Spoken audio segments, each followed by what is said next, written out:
하나님 아버지 감사합니다. 이 새벽의 시간에 또 일상적인 영성을 통하여서 하나님께 더욱더 가까이 가는 새벽의 기도의 용사들을 주님께서 함께하여 주시기를 원합니다.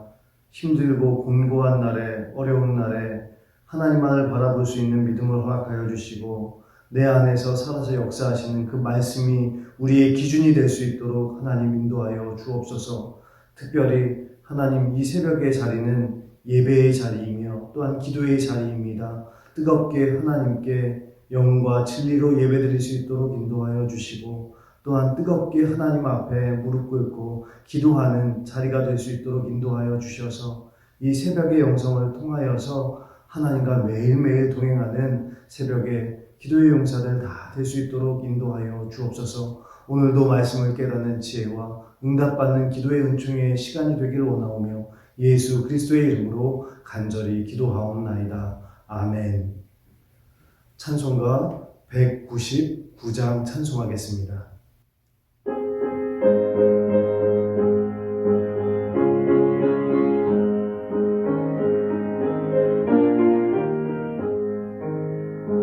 나의 살아가는 책 기록해졌으나 어머님의 무릎 위에 앉아서 재미있게 듣던 말 그때 일을 지금도 내가 잊지 않고 기억합니다. 귀하고 귀하다 우리 어머님이 들려주시던 재미있게 듣던 말이 책 중에 있으니 이 성경 심히 사랑합니다. 옛날 용맹스럽던 다니엘의 경험과 유대 임금 다윗의 역사와 주의 선지 엘리야 바람 타고 하늘에 올라가던 일을 기억합니다.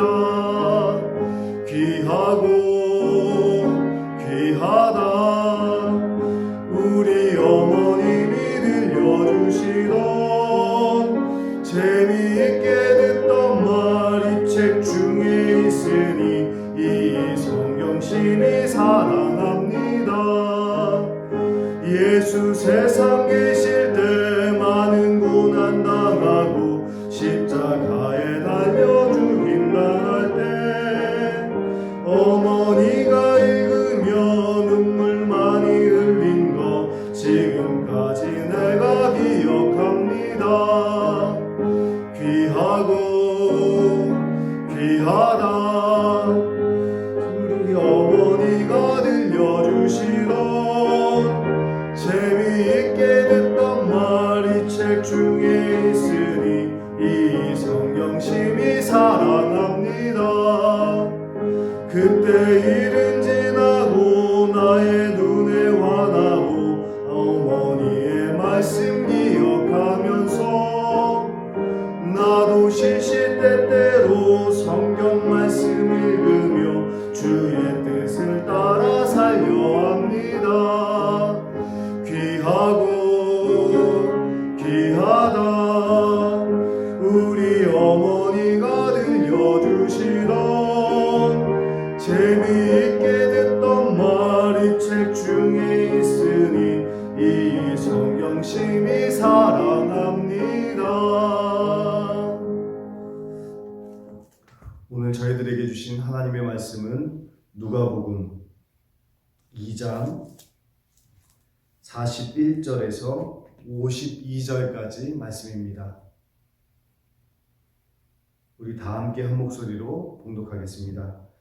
그의 부모가 해마다 6월절이 되면 예루살렘으로 가더니 예수께서 12살 되었을 때에 그들이 이 절기의 관례를 따라 올라갔다가 그 날들을 마치고 돌아갈 때에 아이 예수는 예루살렘에 머무셨더라. 그 부모는 이를 알지 못하고 동행 중에 있는 줄로 생각하고 하루길을 간 후 친족과 아는 자 중에서 찾되 만나지 못함에 찾으면서 예루살렘에 돌아갔더니 사흘 후에 성전에서 만난 즉 그가 선생들 중에 앉으사 그들에게 듣기도 하시며 묻기도 하시니 듣는 자가 다 그 지혜와 대답을 놀랍게 여기더라. 그의 부모가 보고 놀라며 그의 어머니는 이르되 아이야 어찌하여 우리에게 이렇게 하였느냐. 보라 내 아버지와 내가 근심하여 너를 찾았노라. 예수께서 이르시되 어찌하여 나를 찾으셨나이까. 내가 내 아버지 집에 있어야 될 줄을 알지 못하셨나이까 하시니 그 부모가 그가 하신 말씀을 깨닫지 못하더라. 예수께서 함께 내려가사 나사렛에 이르러 순종하여 받드시더라. 그 어머니는 이 모든 말을 마음에 두니라. 예수는 지혜와 키가 자라가며 하나님과 사람에게 더욱 사랑스러워 가시더라. 아멘. 오늘 말씀에 보면 예수님의 어린 시절이 자세하게 잘 나와 있습니다. 다른 아이들과 같았던 점도 있고 다른 아이들과 달랐던 점도 있었습니다. 예수님이 12살 때의 이야기는 그리고 오직 누가복음에만 기록되어져 있습니다. 다른 공간복음에는 기록되어져 있지 않습니다. 왜요? 누가복음의 주제가 바로 사람의 아들로 오신 예수 그리스도이기 때문에 그렇습니다. 사람의 아들로 이 땅에 오셨다는 것은요, 인류의 죄를 대속하기 위해서 죄가 없으신, 흠이 없으신 하나님의 아들이 선택되었고, 또한 죄의 대가를 죽음으로 치르기 위해서 사람으로 오실 수밖에 없었습니다. 왜요? 사람만이 죽을 수 있기 때문입니다. 또 한 가지는 또한 사람과 같아지셨어요. 똑같아지셨어요.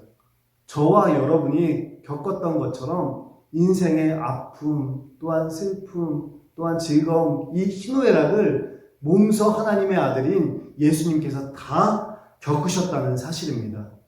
그래서 우리가 살아가면서 주님 왜 저에게만 문제가 있을까요? 왜 저만 어려움에 처해 있을까요? 왜 내 마음대로 되지 않을까요? 이렇게 묻지 마시고요. 이미 2000년 전에 하나님의 아들, 또한 사람의 아들로 오신 예수님께서 우리가 겪었던 그 모든 것들을, 그 인생의 희노애락을 예수님께서 겪으셨다는 사실을 깨닫고 그분 앞에 엎드려 기도하며 그분의 말씀에 순종하며 살아가는 저와 여러분 될 수 있기를 간절히 소망합니다. 모든 염려를 주님께 맡길 수 있기를 바랍니다.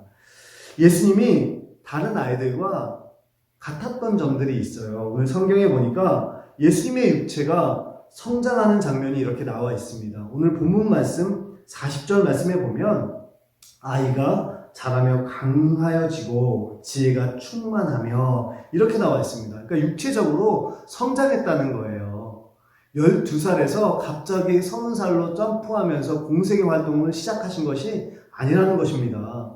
예수님께서는 그 갈릴리 나사렛 땅에서 다른 아이들과 똑같이 거기서 성장하면서 유년 시절을 보내셨습니다. 그리고 예수님도 육신의 부모가 있지 않습니까? 요셉과 마리아가 있었습니다.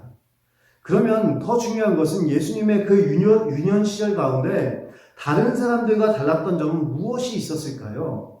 그 달라진 점을 우리의 마음에 잘 담아두어서 저와 여러분의 자녀들을 양육할 때, 자녀손들을 양육할 때 이 영적인 원리로 잘 사용하여 주시기를 간절히 소망합니다. 오늘 보면 40절 후반절을 보면 이렇게 기록되어져 있어요. 하나님의 은혜가 그의 위에 있더라. 하나님의 은혜가 그의 위에 있더라.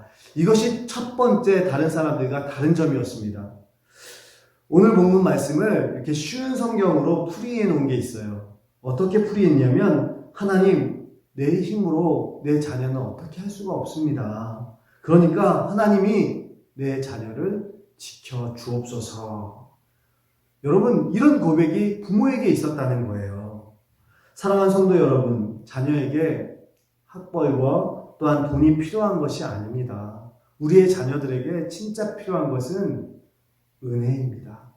하나님의 은혜입니다. 은혜가 필요한 거예요. 여러분, 은혜라는 말은 어떤 의미입니까? 하나님께서 값없이 주시는 선물 아닙니까? 그 은혜가 진정한 평안, 진정한 기쁨이 아닙니까? 여러분들이 자녀들을 위해서 기도할 때 돈을 많이 벌게 해주세요. 좋은 배필 만나게 해주세요. 좋은 직장 얻게 해주세요. 이렇게 기도하기 전에 우리는 하나님 앞에 엎드려서 기도해야 됩니다. 내 자녀에게 은혜를 허락하여 주옵소서. 은혜를 베풀어 주옵소서. 이렇게 기도하는 저와 여러분 될 수 있기를 간절히 소망합니다. 여러분이 잘 아시는 정주영 회장님께서 이렇게 말하더라고요. 인생을 살면서 안 되는 게 두 가지가 있다고 합니다. 첫 번째는 골프가 내 마음대로 안 된대요. 그리고 두 번째가 중요한데요. 두 번째는 바로 내 자식은 내 마음대로 안 된다고 고백하고 있습니다. 여러분, 맞지 않습니까? 우리가 부모이지만 마음대로 자식이 우리의 마음대로 됩니까? 그래서 하나님께 온전히 맡겨드려야 됩니다. 내 힘으로 될 수 없다는 것을 날마다 하나님 앞에 고백하면서 우리의 자녀에게 필요한 것은 정말 하나님의 은혜인 줄 믿습니다. 좋은 대학도 아니고 좋은 직장도 아니고 정말 하나님의 은혜가 필요합니다. 이렇게 고백하는 저와 여러분 될 수 있기를 간절히 소망합니다. 제 아이가 있어요. 하나입니다. 늦음하게 주셨던 제 아이가 한 번도 아파 본 적이 없어요. 그래서 걱정을 많이 안 했습니다. 그런데 5살 때 이 아이가 열이 많이 났습니다. 한 40도까지 열이 났어요. 그러니까 처음 아파 보니까 너무나도 당황되더라고요. 그래서 병원에 일주일 정도 입원했습니다. 그런데 3, 4일이 가도 이 열이 낮아지지가 않는 거예요. 그리고 아이가 참 힘이 없었어요. 그러니까 그 모습을 바라보는데 참 마음이 안타까웠습니다. 그런데 그때 드는 생각이 있었어요. 이런 고백이 나오더라고요. 하나님, 이 아이는 제가 어떻게 할 수가 없습니다. 하나님께서 지켜주시지 않으면 이 세상에서 살아갈 힘이 없습니다. 용기가 없습니다. 하나님, 이 아이를 책임져 주시고 함께하여 주옵소서. 이런 고백이 나오더라고요. 정말 힘들 때요. 여러분, 마치 저희 가정만의 문제입니까? 이것이? 여러분이 노력한다고 자녀들이 마음대로 됩니까? 여러분의 자녀들이 여러분이 형통하게 해준다고 해서 형통하게 됩니까? 아닙니다. 그래서 날마다 주님 앞에 엎드려서 자녀 위에 하나님의 은혜를 부어달라고 기도하시는 저와 여러분 될 수 있기를 바랍니다. 오늘 성경에 두 번째 다른 사람들과 예수님이 달랐던 점이 있어요. 그것은 바로 성전에 데리고 부모가 올라갔다는 사실입니다.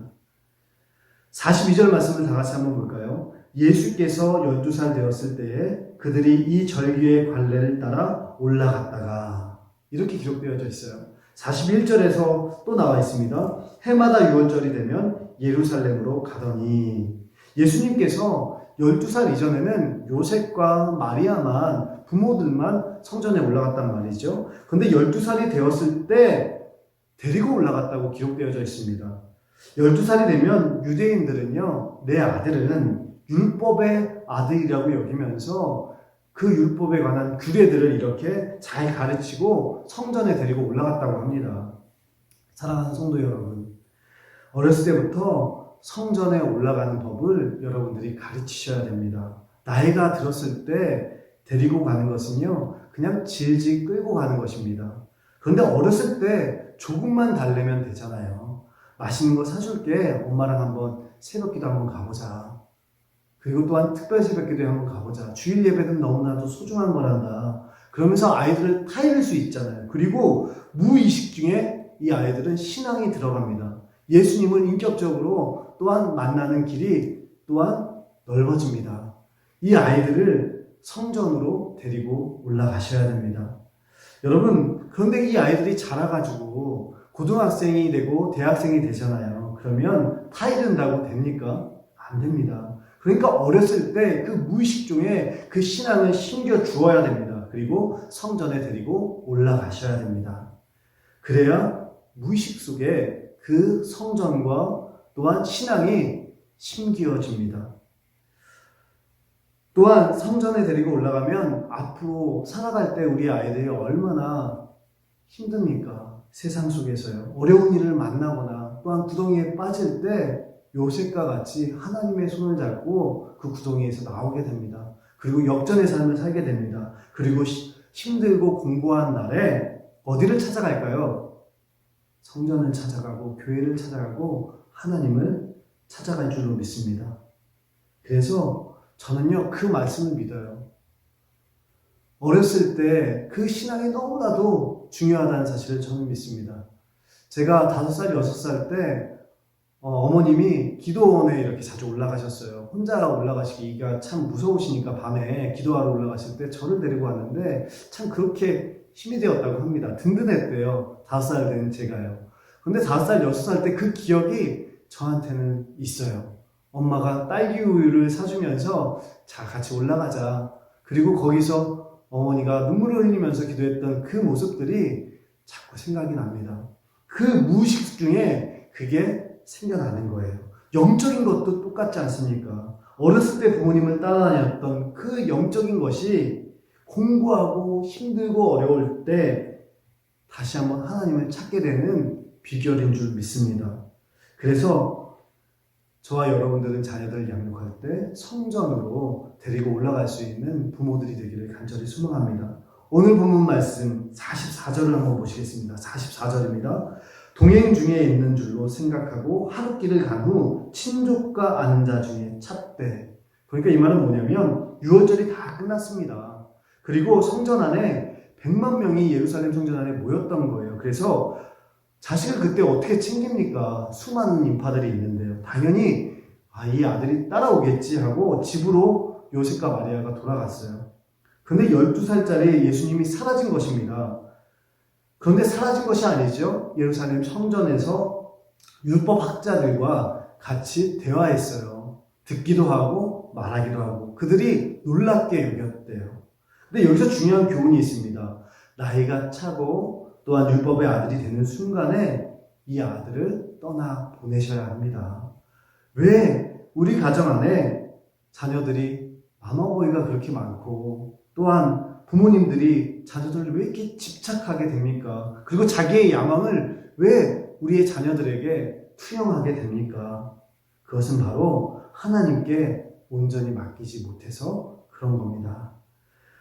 여러분이 자녀들의 안전을 다 책임질 수 있습니까? 여러분들이 갈 곳을 다 예비해 줄 수 있습니까? 여러분이 원한다고 자녀들이 그렇게 다 될까요? 우리는 자녀들의 인생의 주인이 아닙니다. 우리 자녀들의 인생의 주인은 바로 하나님이십니다. 그래서 하나님께 우리의 자녀를 떠나보내고 맡기실 수 있는 저와 여러분 될 수 있기를 간절히 소망합니다. 내 자녀이기 전에 하나님의 자녀라는 것을 항상 잊지 마시기를 바랍니다. 또 어떤 분은 그래요. 목사님, 저는요 이미 자녀들이 다 떠나갔습니다. 다 분가했습니다. 어떻게 하면 좋을까요? 그런데 이미 늦었다고 말씀하시는데 아니요, 안 늦었습니다. 여러분이 각 처소에서 자녀들을 위해서, 자녀 손들을 위해서 기도할 때마다 하나님께서 함께하여 주실 것입니다. 그리고 손자, 손녀가 있잖아요. 그러면 여러분 중에 손자, 손녀가 있으신 분들은요, 제가 부탁드립니다. 어린 시절에, 정말 중요한 시절에 여러분들이 기도하시고요, 함께 하셨으면 좋겠어요. 그래서 제가 부탁을 드리는 것은 허리가 아프고 몸이 아프시겠지만 그래도 우리의 손자, 손녀들을 여러분들이 좀 봐주셨으면 좋겠어요. 하루도 좋고요, 3개월도 좋고요, 1년이라도 좋아요. 자주 찾아가도 좋아요. 그러면서 그 아이들의 머리에 손을 얹고 너는 세상의 빛이야. 하나님, 이 아이 위에 은혜를 베풀어 주옵소서. 그리고 너는 그리스도의 편지야, 열매야. 이렇게 끌어안고 기도해 줄 수 있는 주님의 백성들이 되기를 원합니다. 그것이 할아버지, 할머니들이 그 아이에게 줄 수 있는 정말 최고의 유산이라고 생각되어집니다. 그래서 오늘 결론 말씀 51절 말씀을 볼까요? 51절에 이렇게 나와 있습니다. 후반절에 이 어머니는 이 모든 말을 마음에 두니라 그랬어요. 모든 말을 마음에 두니라. 예수님 잊어버렸잖아요. 사흘 후에 예수님께서 율법 학자들과 대화하는 모습을 봤잖아요. 그리고 나서 말씀하시지 않습니까? 야, 너 어디 있었니? 얼마나 찾았는데, 얼마나 걱정했는데, 생명과도 같은 내 아들인데 너 어디 있었니? 그랬더니 예수님이 말씀하시잖아요. 어찌하여 나를 찾으셨나이까? 그리고 내가 아버지 집에 있어야 할 줄을 알지 못하셨나이까? 그런데 그 말을 이 마리아는 마음에 두었다는 거예요. 정말 수태고지가 맞구나. 그 구약의 예언이 맞구나. 하나님의 아들 메시아가 맞구나. 그 말을 마음에 두었다는 것입니다. 여러분, 부모의 역할은 그 자녀를 위해서 기도하는 것입니다. 자녀 위에 하나님의 은혜가 있기를 간절히 소망합니다. 엎드려서 기도하는 것이 사명입니다. 그런데 그 기도를 마음에 담는 거예요. 마음에 두는 거예요. 그래서 그 마음을 고이고이 간직했다가 나중에 그 자녀가 성장하면서 주의 은혜가 내가 이렇게 기도했더니 응답되어졌군요. 주의 은혜가 진짜 임했군요. 이렇게 믿음의 고백을 할 수 있는 저와 여러분 될 수 있기를 간절히 소망합니다. 이 부모의 역할, 은혜를 내려달라고 기도하는 부모의 기도의 역할, 이것을 잘 감당하여서 우리의 자녀들이, 다음 세대들이 에스더의 이름처럼 별과 같이 빛날 수 있기를 간절히 소망합니다. 하나님 아버지 감사합니다. 오늘도 말씀을 통해서 저희들에게 깨닫게 하여 주시니 감사합니다. 내 자녀는 내가 어떻게 할 수 없습니다. 그래서 하나님께 맡깁니다. 우리의 자녀들 하나님의 은혜를 부어 주옵소서. 앞길을 열어 주옵소서. 신앙의 발걸음을 옮길 수 있도록 도와주시고 또한 힘들고 어렵고 공고한 날에 주님을 찾게 하여 주시고 또한 주님의 성전에서 주님을 만날 수 있는 은혜도 허락하여 주옵소서. 또한 저희들이 부모의 역할을 잘 감당하는 저와 또한 대구제일교회의 권속들 될 수 있도록 은혜를 베풀어 주옵소서. 예수 그리스도의 이름으로 간절히 기도하옵나이다. 아멘. 하늘에 계신 우리 아버지, 아버지의 이름을 거룩하게 하시며 아버지의 나라가 오게 하시며 아버지의 뜻이 하늘에서와 같이 땅에서도 이루어지게 하소서. 오늘 우리에게 일용할 양식을 주시고 우리가 우리에게 잘못한 사람을 용서하여 준 것 같이 우리 죄를 용서하여 주시고 우리를 시험에 빠지지 않게 하시고 악에서 구하소서. 나라와 권능과 영광이 영원히 아버지의 것입니다. 아멘. 오늘 말씀을 생각하시면서 우리의 자녀들을 위해서 은혜를 베풀어 달라고 기도하는 시간 되기를 원합니다. 그리고 또한 대구제일교회를 위해서 평안하여 든든히 서가는 교회 될 수 있도록 5년 후가 더 좋은 교회, 다음 세대를 통해서 10년 후가 더 좋은 교회 될 수 있도록 인도해 달라고 기도해 주시고 마지막으로 코로나19가 어서속히 종식되어서 우리가 모여서 하나님 앞에 영광 올려드리는 예배 드릴 수 있도록 이 시간 함께 기도해 주시기 바랍니다. 기도하겠습니다.